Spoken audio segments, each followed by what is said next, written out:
Hey guys, this is Mr. Adams.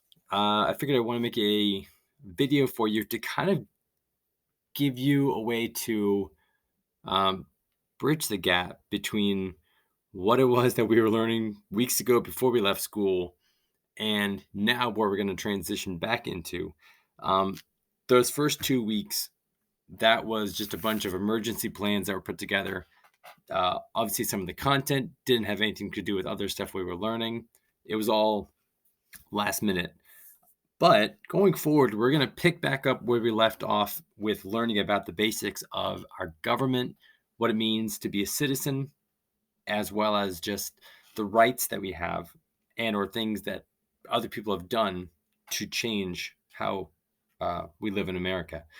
So this is a video, should be about 5 minutes long, and I've got a bunch of slides to show you, just kind of bring you back up to speed on where we're at now and how it makes sense. So, right before we left school, we were learning about our country's choices in creating this brand new government. This was after we won our independence from Britain. Remember, I talked about how we had that bad breakup with Britain and why this is important. Why we're spending time on learning about our government is because what we created had never existed before, completely brand new. And even how it works today in 2020 is very different than what the early colonists initially thought of or intended. So, what it looked like back in the 1700s compared to now is even changed drastically. So that's what we're going to learn about. So, to remind you, our founding fathers living in the colonies, and we had a little bit of freedom to ourselves and started to get used to the idea of freedom. And our founding fathers were inspired by these different ideas all throughout time. And we learned how they kind of Frankenstein them together, create this new monster, all these different parts that didn't fit together before. They looked to ancient Greece and the idea of democracy, where everybody gets a vote. The example I gave you was the pizza toppings, everyone voting on pizza toppings. They looked to this idea of a Roman republic where they had so many people in the Roman Empire that other people would represent other people in government. So you had representative government. They recently had the idea of limited government that came out from this document called the Magna Carta. And so they liked the idea of having a government that was limited and had to follow the rules just like all the other people. And then most recently, I think in each class I gave you an example of like Baby Dejour or Baby Sean, Baby Shania, and that they were born with natural rights. They didn't need a king to give them these things. There was these Enlightenment thinkers like Thomas Hobbes and John Locke that said we have rights just by being humans. We are allowed to live a life of freedom, to get liberty, pursuit of happiness. So they took these ideas and inspired them to think about change. And when they were breaking up with Britain, that was one of their goals, that they said we're willing to fight a war and die if it means that we can at least be dying for a purpose of like freedom beyond what we have now. But I think I taught you like the pendulum of a grandfather clock. The pendulum would swing back one way and then it'd swing back the other way. I think this was also the lesson where I only was speaking into the German accent and I was saying, children, we do the arts and the crafts, yeah? The arts and the crafts. Well, we first tried out a government that was completely opposite of living under a king that felt like living under a dictator. We had all kinds of freedoms. Too much, in fact. Our first attempt was a government called the Articles of Confederation, and it was too weak. It gave each new state too much power. We didn't have any kind of central big government over everybody. And so it was like 13 different opinions. Nothing got done. We had 13 different types of money. We had no court system. It was a complete mess. So I use that example of Goldilocks and the Three Bears to remind you that we wanted a government that was just right. Not too weak, not too strong, something just in the middle, something that was going to work for everybody. So you might remember this screen clap of the Schoolhouse Rock song that I sang for you, We the People. We the people, in order to form a more perfect union. So that was just like the week before we left. And what I was trying to introduce was this new, better government was going to be called the Constitution. And that we opened it with this paragraph that kind of laid out our core beliefs, our core values, the things that we said, this is what we want our country to stand for, no matter what. Like, if everything else falls apart, this is what we want our country to be built upon. And it was that opening paragraph of we, the people of the United States, what are our goals?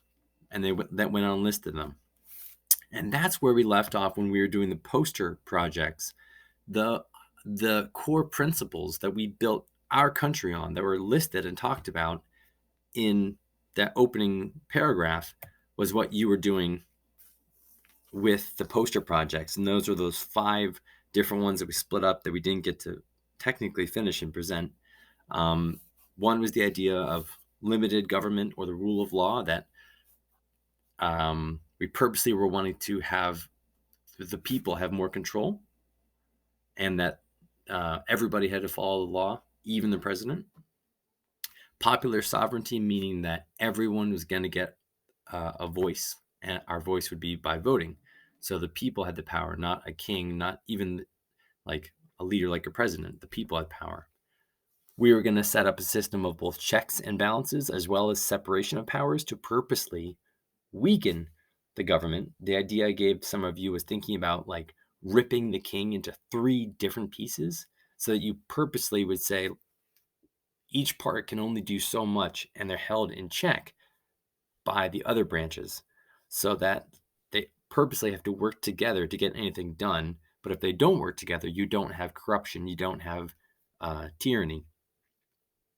And the last idea was this idea then of federalism, where we would still have states. They'd still be able to do their own state thing, such as the picture on the bottom right, Texas shaking hands with the whole national country, but that you balance the power between the two by giving them different things that they can do. The states will give you specific laws about education, death penalty, issuing driver's licenses, whereas the national government will control things like money, the Army and the Navy, the post office, passports, and that they would share a couple things together, but that ultimately the states needed to make sure that they still followed the rules of the national government and didn't get in the way.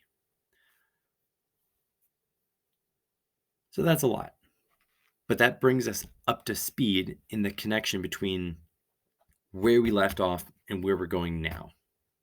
So in this document I've called the Constitution, beyond just laying out the description of what the new roles of the government were going to be, the different branches and the powers that they have, one of the most famous parts that we're just going to learn about is called the Bill of Rights, or the list of amendments to the Constitution. So to amend something means you make a change later on after the fact. Almost like, I don't know. I can't think of a good example. I should have thought of one beforehand. But you're making a change that basically adds on to what you already knew or already had as a law. And we now have 27 amendments in the Constitution over 200 plus years. So that's not a lot. That means only a few things have ever been added after thousands and thousands of attempts to change things. But there were 10 that were put in automatically right off the bat. When the moment we wrote the Constitution, it was called the Bill of Rights, and they were guaranteed personal freedoms. So they're saying yes, yes, yes. In addition to saying we'll have 3 branches of government, we'll have a president, and we'll have courts now, we'll share money. We want guaranteed protection of personal freedom, so that there's no more tyranny from a king. And so they listed these things out in order of importance to them. And some of the famous ones that you probably already know without realizing it are what's on the screen. Examples of like First Amendment, freedom of speech, freedom of religion. Second Amendment, everyone knows, right to own a gun, right to bear arms. The Fifth Amendment is where you get that famous saying that you hear on cop shows all the time. You have the right to remain silent. Anything you say or do can and will be used you and against in a court of law. That's from the Fifth Amendment. You have the right to an attorney. And the Eighth Amendment, that's one that you might know of where it prohibits cruel or unusual punishment. Like if someone's arrested, that's why we don't have torture. That's why you don't see like people being put to death by electric chair anymore or like any unreasonable penalties like starving people because the Eighth Amendment protects against that. So this week and the upcoming week are about focusing on the Bill of Rights and learning these first 10, especially the First Amendment, and why these are so important to us to start off our government with right off the bat. So that's it for this wrap-up video. I'm sorry how long it's been. I hope it's been helpful to kind of remind you how we got to this point, and now you can go right into watching the video about the First Amendment notes and scenarios. Peace.